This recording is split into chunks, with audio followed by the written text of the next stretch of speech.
Hello, have you ever wondered why animals have such odd sounding scientific names? How they got them? Or why they even matter in the first place? Well, it all has to do with taxonomy. And today, I hope to answer these questions on my presentation about what is taxonomy and why do we need it. The tree of life. It looks strange, right? But ordered. If we zoom in enough, we'll get to the end of a branch where humans lie, or Homo sapiens fit in the tree. But how do we know humans fit in there? How do we decide on the position of organisms in the tree of life? Well, it's all got to do with taxonomy. Taxonomy, the science of naming, describing, and classifying organisms. Now, as taxonomists today, we owe a lot of what we do, or how we do it, to a gentleman by the name of Carl Linnaeus. Now, although he wasn't the first person to name and describe species, he was the first to use the binomial nomenclature consistently, that is, consisting of a genus and species name. He was also the first to use the taxonomic classification system that ranged from kingdom down to species. Basically how we zoomed into the tree, going from broad to very specific. And today as taxonomists, we mostly deal with these three groups: family, genus, and species. Although I work on freshwater fishes, I thought I'd use a better known example, the great white shark, or the white shark, depending on where you live. Now, the great white shark has the scientific name Carcharodon carcharias, where the genus is Carcharodon, which is derived from the Greek word karkaros, which means jagged or sharp, and odon, which means teeth. And the species name, Carcharias, is derived from the Greek word for shark. Now, just next to the scientific name, you'll see in brackets it says Linnaeus 1758. And that refers to the person who named, or for a more technical term, described the species. In this case, it is our old mate from earlier, Linnaeus, who described the species in 1758. I bet you're still wondering, but why does this really matter? Well, ultimately, it is the process of giving an organism a genus and species name that forms the filing system of living organisms. It is this process that helps us decide who fits where in the whole tree of life. And this process applies for all organisms, from plants to fish to mammals. But how exactly do we determine if two species are different or not? To be honest, that is where it can all get a little bit complicated. But taxonomists prefer to use a combination of methods, both things we can see and things we can't see.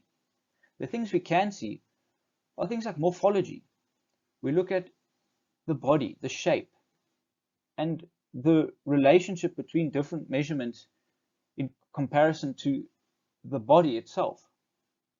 And in fishes, for example, we look at something like meristic counts, where we look at the number of scales along the lateral line, or the fin spines and fin rays. And for the things we can't see, well, that's DNA. We use DNA analysis techniques to determine how close or distantly related groups or species are to one another.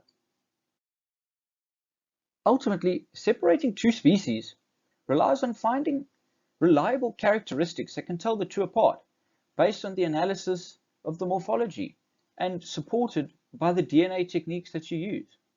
And ultimately, you want to try and identify an identification key, or a way that people maybe that aren't taxonomically trained will be able to consistently tell two species apart. Now, you might be wondering, but why do we need to know this? Or does it really matter? And ultimately, the answer is yes. And I'm going to try to explain why taxonomy is relevant using three reasons, and those being consistency, the evolutionary puzzle, and conservation. Consistency. One species, one name. This helps us keep count of how many species there are in the world. Not only that, but it also makes sure that we're all talking about the same animal. Some species occur right across the world. For example, the great white shark. It occurs in waters of America, Europe, Africa, and Asia.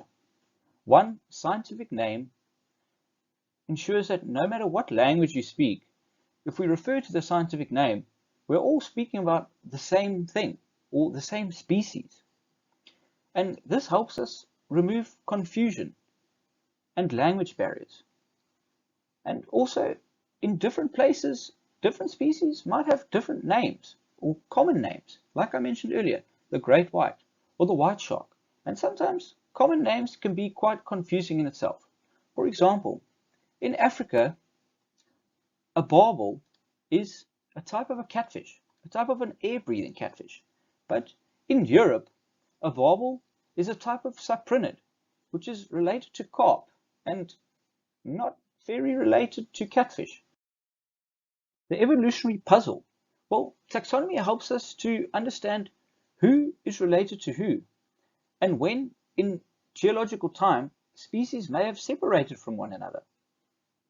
It also helps us to try and understand how we went from fossils such as these, from the Devonian era, to eventually what we see today. Fish that seem to be quite well evolved. And sometimes fish in the fossil records look exactly like some of the species we see today, which might seem quite confusing sometimes. Not only does taxonomy help explain the relationship between species, but it can also help explain the processes that may have led to species evolving, or the distributions of fish we see today, why they live where they live. And I'll use the example of the redfin minnows of the Eastern Cape. Today, you get different species occurring in river systems that aren't connected. But long ago, when the sea level was lower than what it is today, these now disconnected rivers were actually connected. And this helps to explain why the species are where they are. And between taxonomy and genetics, we have helped to try and solve this puzzle of why they are where they are. Lastly, conservation, where it's critical to know who lives where so that we can protect them, especially during this time when biodiversity is under such enormous pressure. But why do we care who lives where? Shouldn't we protect everything anyway? Well, the answer is yes, we should protect things, but some things require a bit more protection than others. And I'll use the example of the slender stone basher, Hippopotamerus ansougi. Until recently, this species was considered to be widely distributed across southern Africa, from the Kwanza all the way down to the lower Zambezi. And a species with such a broad distribution would be classified as least concern according to the IUCN Red List. However, studies have shown that this is not actually true.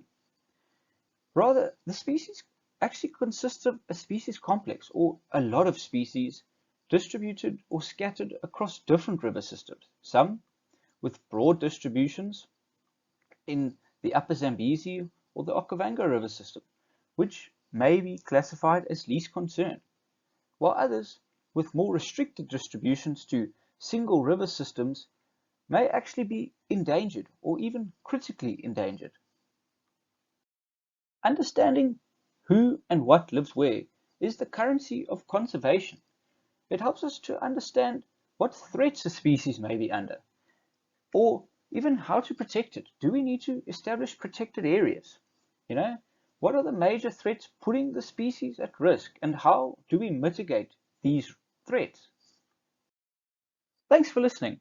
If you're interested or have questions about anything I spoke about today, please feel free to contact me in any of the forms I've listed below. Also, if you're interested in fish or just aquatic organisms in general, feel free to check out the SAIAB website and SAIAB on Twitter, and don't be afraid to reach out. Thank you.